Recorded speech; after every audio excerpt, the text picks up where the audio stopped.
Allahu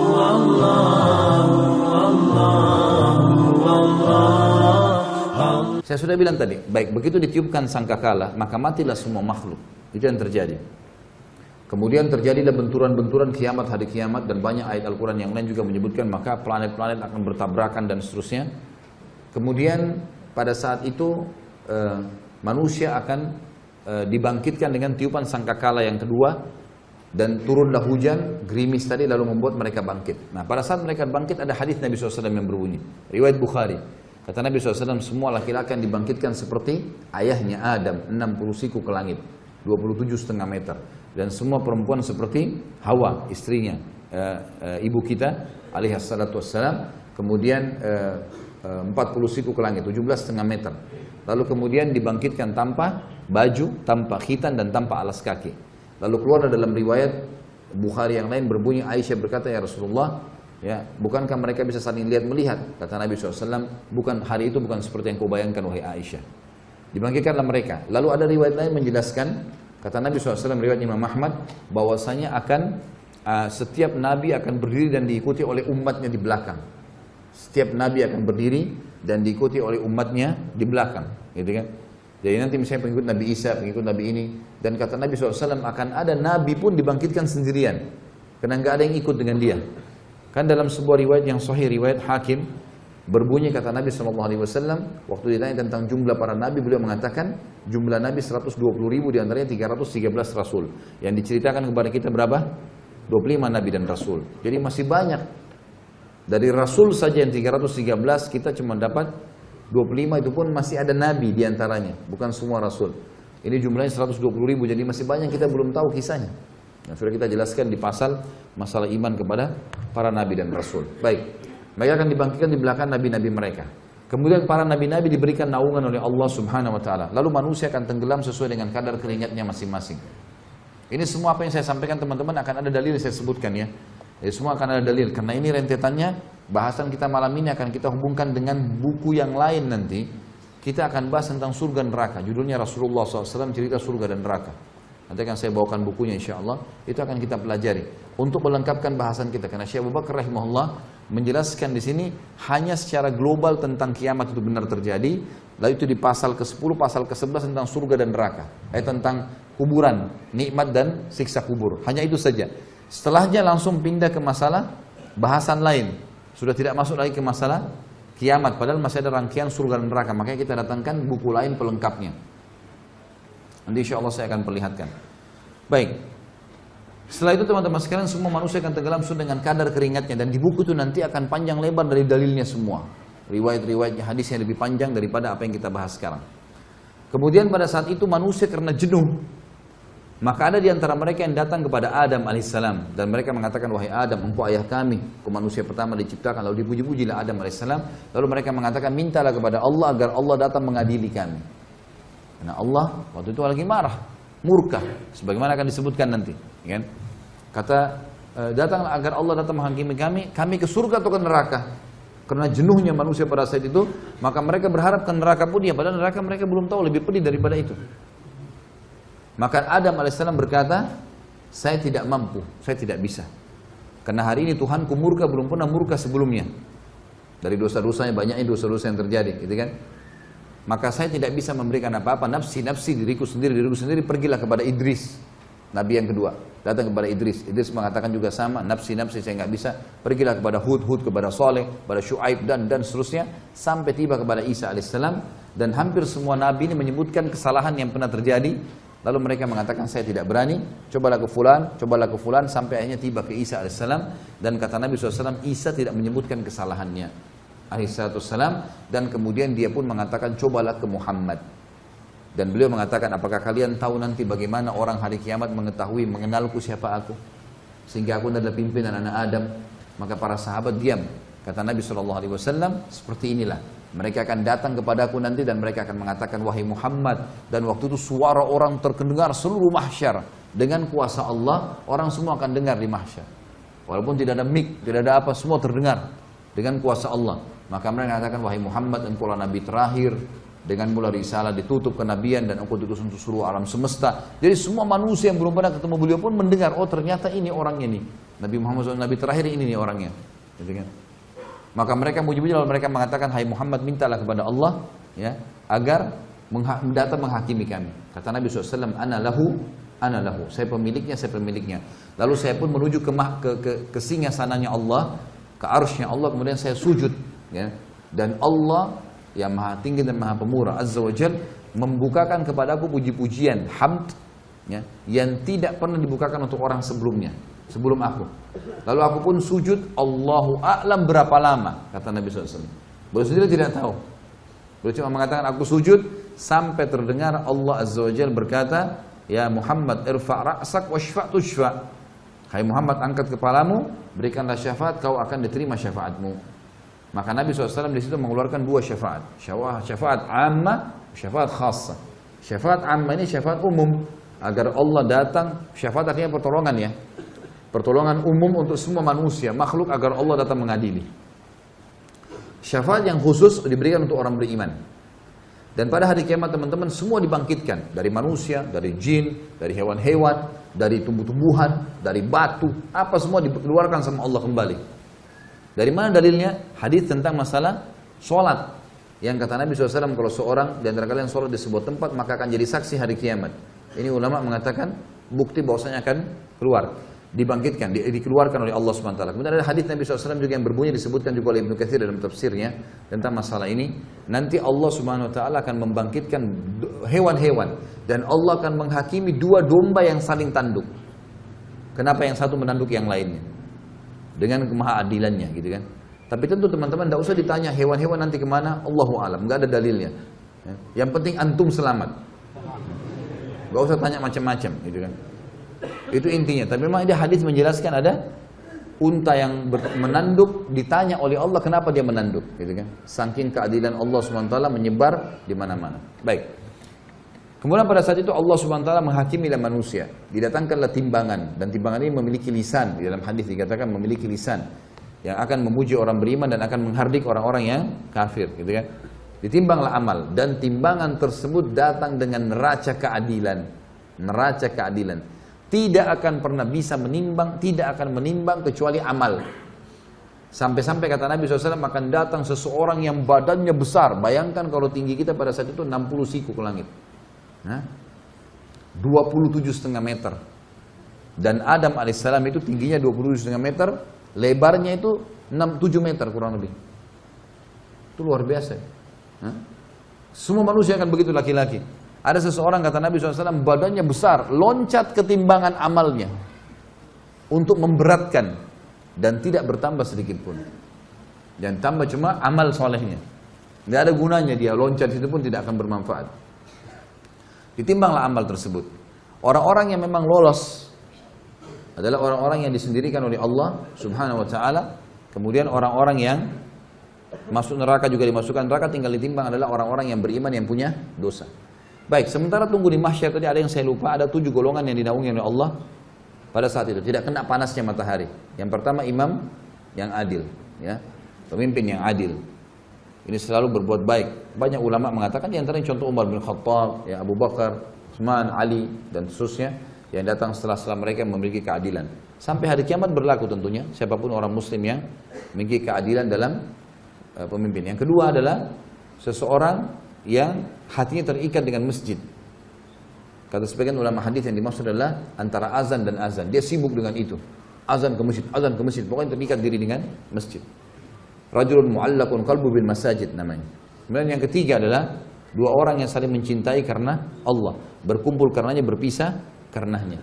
Dan ini disunnahkan teman-teman sekalian, kita saling mencintai karena Allah. Antum cari siapa di antara sesama jenis, laki-laki dan laki-laki, perempuan dan perempuan. Dia menyukai saudara muslim karena ibadahnya. Karena luar biasa ibadah sholat malamnya, majelis ilmunya, segala macam. Dia datang dan sunnah mengatakan saya mencintai kamu karena Allah. Lalu dijadikan sebagai sahabatnya yang selalu dia komunikasi setiap hari. Jadikan partner dimanapun dia pergi. Ini sunnah Nabi SAW.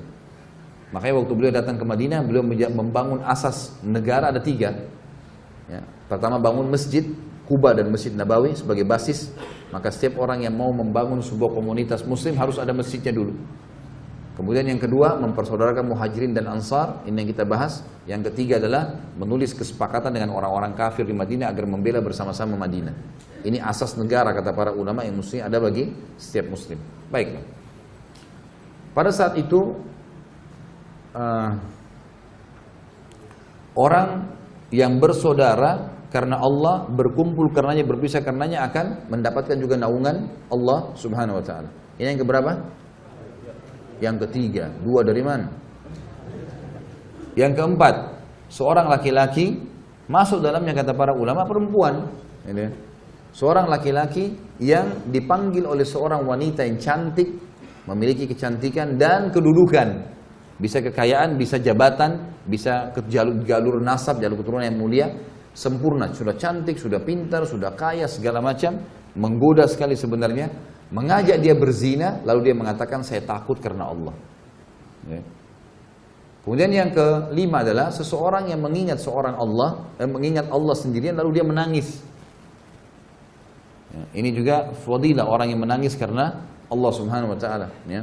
Makanya dalam hadis lain dikatakan tidak akan tersentuh api neraka dua mata yang menangis karena Allah. Jadi dia lagi sholat malam, dia ingat dosanya, dia bertobat sama Allah, dia ingin masuk surga, minta surga, dia ingin minta diberkahi, minta diselamatkan dan seterusnya. Ini adalah orang-orang yang jelas masuk di sini. Ya. Kemudian yang keenam adalah orang yang berinfak dengan infak atau sedekah yang dia keluarkan dengan tangan kanannya sampai tangan kirinya tidak tahu. Tentu kata ulama hadis ini dimaksud ya, kinayah dalam arti kata tangan kanan, tangan kiri. Kalau kita keluarin ini saya kasih marwan air, tetap aja tangan kiri ada di sebelah saya. Tapi ini gambaran, artinya kalau tangan kirinya tidak tahu, maksudnya adalah orang lain. Kalau tangan kiri tidak tahu, apalagi orang lain. Saking dirahasiakannya dia. Sedekah itu dirahasiakan. Itu akan masuk sebagai orang yang dinaungi nanti. Jadi dia suka bersedekah. Ini fadilah orang yang bersedekah, tapi dirahasiakan. Jangan baru sedekah 1.000 rupiah sudah satu kampung tahu. Kan? Ya. Harusnya memang dirahasiakan, gitu kan? Ini sudah sumbang AC. Oh, si fulan sudah sumbang sekian, tidak perlu sebut. Urusan antum dengan Allah Subhanahu Wa Taala sudah selesai. Ya, amal baik sudah dicatat oleh malaikat. Tentu ada sekretarisnya Allah Subhanahu Wa Taala. Maka anda kutip di sini ya. Ini artinya Allah Subhanahu Wa Taala menjadikan untuk kita penulis, sekretaris kita ini menulis semuanya amal-amal saleh kita. Yang terakhir yang ketujuh siapa yang tahu? Hah? Ada yang ingat? Hah? Pemuda yang tumbuh di jalan ketaatan kepada Allah. Ini sengaja saya terakhirkan teman-teman untuk antum paham. Jadi ternyata anak muda itu kalau dia dalam keadaan ketaatan kepada Allah punya fadilah. Kalau antum pernah melalui masa-masa ada dosa teman-teman sekalian, jangan wariskan ke anak-anak. Biarkan dia tumbuh dalam ketaatan. Kalau kita baru bisa baca Quran di umur 20 tahun, 25 tahun, 30 tahun teman-teman, anak kita harus hafal Quran di 6 tahun. Target harus berubah. Ini punya fadilah sendiri. Jadi anak muda yang tumbuh dalam ketaatan Allah. Sampai kata Nabi SAW dalam hadis lain, Inna Allah yu'jubu min syabin laysa lahu sabwah. Allah kagum dengan anak muda yang tidak ikuti hawa nafsunya. Allah Azza wa Jalla mencipta kagum dengan orang ini. Dan anak muda, kata ulama, masuk dalam hitungan syariat 40 tahun ke bawah. Ada sebagian menyebutkan 50 tahun ke bawah, itu masuk semuanya dianggap anak muda, masih muda, di kalangan muda gitu. Makanya para nabi-nabi dinobatkan menjadi nabi umur berapa? 40 tahun, gitu kan? Puncak-puncaknya Nabi SAW mendapatkan kemenangan di umur 50 sampai 60 tahun. Karena fase kemenangan di mana? Di Madinah, 10 tahun terakhir. Nabi SAW meninggal umur 63 tahun kan? Jadi kalau kita mundur 10 tahun berarti umur 53 tahun tuh fase keemasan. Sampai 63 tahun beliau meninggal dunia.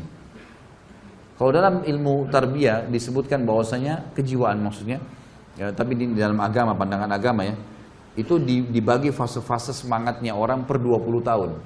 20 tahun pertama itu puncaknya fase keemasan. Di situ orang mau punya prestasi.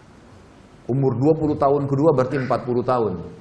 Itu fase di mana orang mengejar sebuah prestasi. Apa ini? Saya harus jadi apa? Yang ketiga fase 60 tahun, 20 tahun yang ketiga. Ini puncak-puncaknya juga orang mengejar. Biasanya umur-umur 60 tahun itu kalau orang biasa di akademik, dia berusaha mengejar prestasi tertentu. Karya tulis kah, gelar profesor kah, apalah ya. Seperti itulah ya. Jadi dia mau pengen punya prestasi tertentu. Yang jelas teman-teman sekalian, di sini yang terakhir adalah anak muda. Dan bersyukurlah kita karena ada pendapat ulama yang mengatakan 50 tahun ke bawah. Masih dihitung, berarti dengan kita menjaga ketaatan pada Allah di umur-umur kita sekarang, insya Allah kita termasuk di dalamnya. Gitu kan? Maka ini poin penting teman-teman sekalian. 7 orang ini dapat naungan Allah, di mana naungan tidak ada naungan kecuali naungan Allah pada saat itu. Baik. Kita masuk ke masalah timbangan amal. Ditimbanglah amal-amal orang. Timbanglah amal-amal orang. Dan yang akan ditimbang hanya amal baik dan amal buruk. Yang sempat kita taubat darinya tidak ada timbangan tentunya, tapi tetap tercatat di buku amal kita. Orang pernah zina, orang pernah dusta, dia tahu ini pada saat ini, supaya ada bukti bahwa saya malaikat memang mencatatnya. Ya? Makanya Allah SWT pada saat mengatakan, A'udzubillahi minasyaitonir rajim, ma yalfidu min qaulin illa ladaihi raqibun atid. Tidak ada satu huruf pun yang lewat dari mulut mereka, perbuatan mereka, kecuali akan dicatat oleh Raqib dan Raqibun Atid. Raqib Atid ini ada yang mengatakan adalah istilah bagi pengawasan, gitu kan. Ada juga yang mengatakan nama malaikat, tapi ini istilah bagi pengawasan, gitu. Baik, ini menandakan bahwasanya semua akan tercatat, semua akan tercatat. Tapi yang ditimbang nanti sebagai dosa adalah yang tidak sempat dia taubat. Makanya Nabi SAW mengatakan, saya bertobat kepada Allah sehari 70 sampai 100 kali. Kata sebagian ulama hadis, kalau orang bertaubat kepada Allah sehari 100 kali, kalau Allah dengan kemahamurahannya mau memaafkan satu taubat, satu istighfar itu, satu dosa, maka 100 dosa kita bersih. Dan umumnya manusia tidak mengerjakan 100 dosa dalam sehari. Ini pendapat tentunya ya, pendapat. Maka ini kemuliaan, artinya alhamdulillah Allah mudahkan kita mendapatkan kemudahan memahami seperti ini. Baik. Kemudian setelah itu, setelah di timbangan amal, kalau yang lebih berat walaupun sedikit amalnya, maka akan mendapatkan kelolosan pahala. Maksudnya lolos masuk surga. Baik. Ada sebuah hukum di sini. Kalau seandainya seseorang ditimbang amalnya hari kiamat, lalu dia sudah lolos. Ini ulama mengatakan orang yang sudah lolos dari timbangan amalnya, dia akan diberikan kesempatan memberikan syafaat. Jadi yang dimaksud dengan syafaat mukminin, syafaat orang-orang beriman. Kapan mereka memberikan syafaat? Pada saat timbangan amalnya sudah lolos. Jadi misal seseorang punya 200 pahala. Dia punya anggaplah 2000 pahala, dia punya dosa 1000.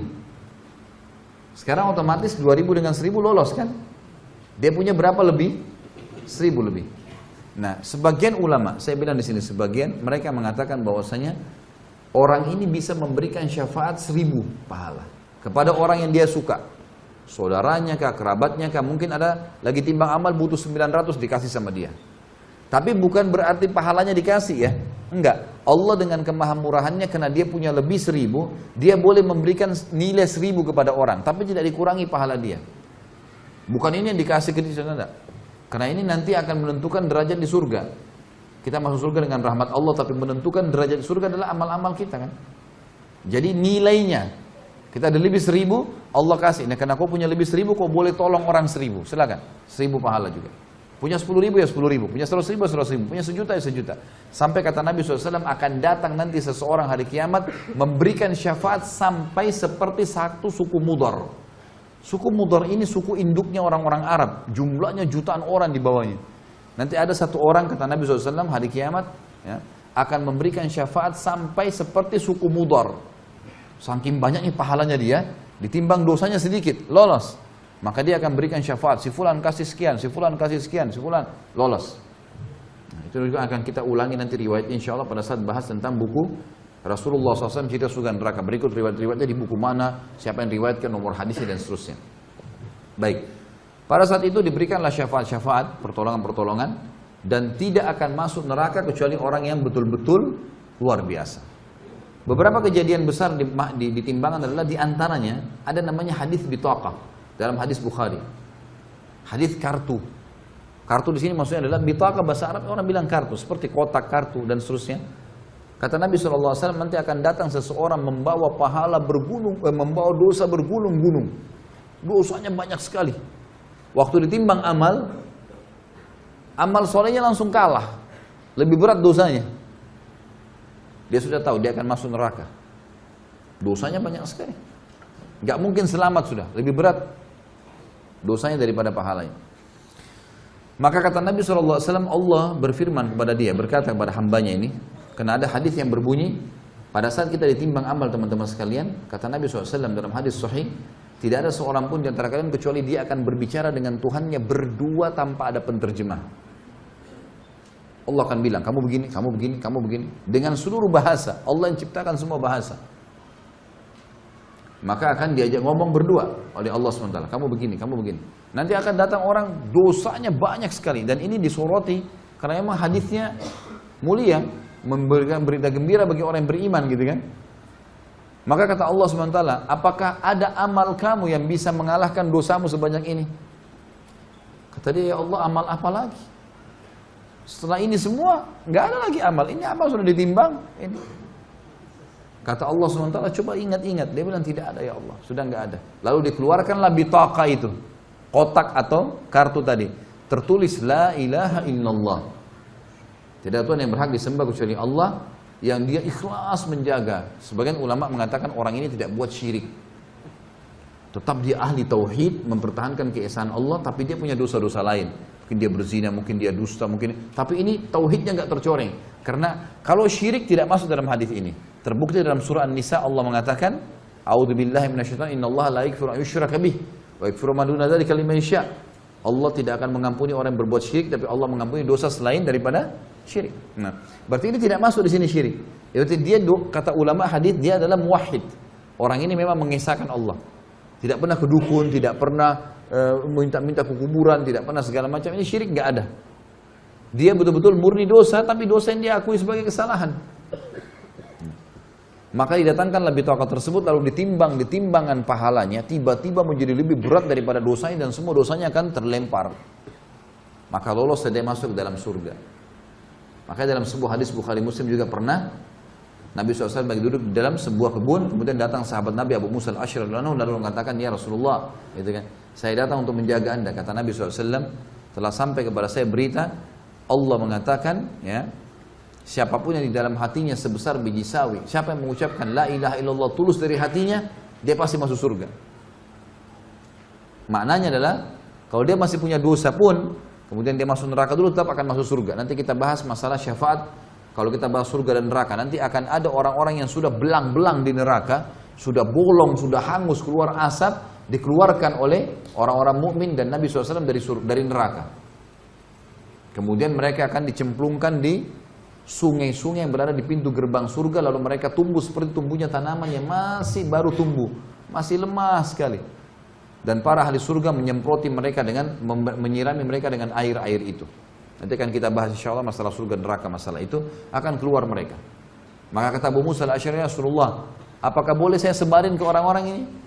Kata Nabi SAW, kalau kau sebarin berarti mereka akan bergantung dengan itu. Jadi maknanya di sini memang mentauhidkan Allah penting kan, la ilaha illallah itu kalimat tauhid kan, pengesaan. Tidak ada sekutu bagi Allah, tidak ada Tuhan yang berhak disembah kecuali Allah. Tidak ada sekutu baginya masalah itu. Baik. Setelah itu teman-teman sekalian, setelah semua ditimbang amalnya, orang-orang beriman yang sudah lolos tadi tanpa hisab, orang beriman juga yang sudah lolos dari timbangan ini akan kumpul di Haud. Haud ini adalah kuala Nabi SAW di mahsyar. Kuala Nabi SAW di mahsyar. Kata Nabi SAW, ana faratukum, saya akan dahului kalian ilal Haud, ke Haud. Lalu beliau pun mengatakan, saya akan tunggu dan saya akan melihat satu persatu orang yang lolos di Haud. Mereka akan minum, dan siapapun yang minum dari Haud tidak akan pernah haus selamanya.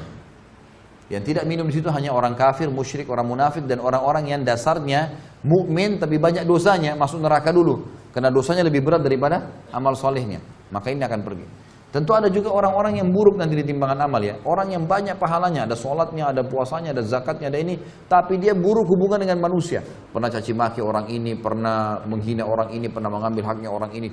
Tidak pernah minta maaf.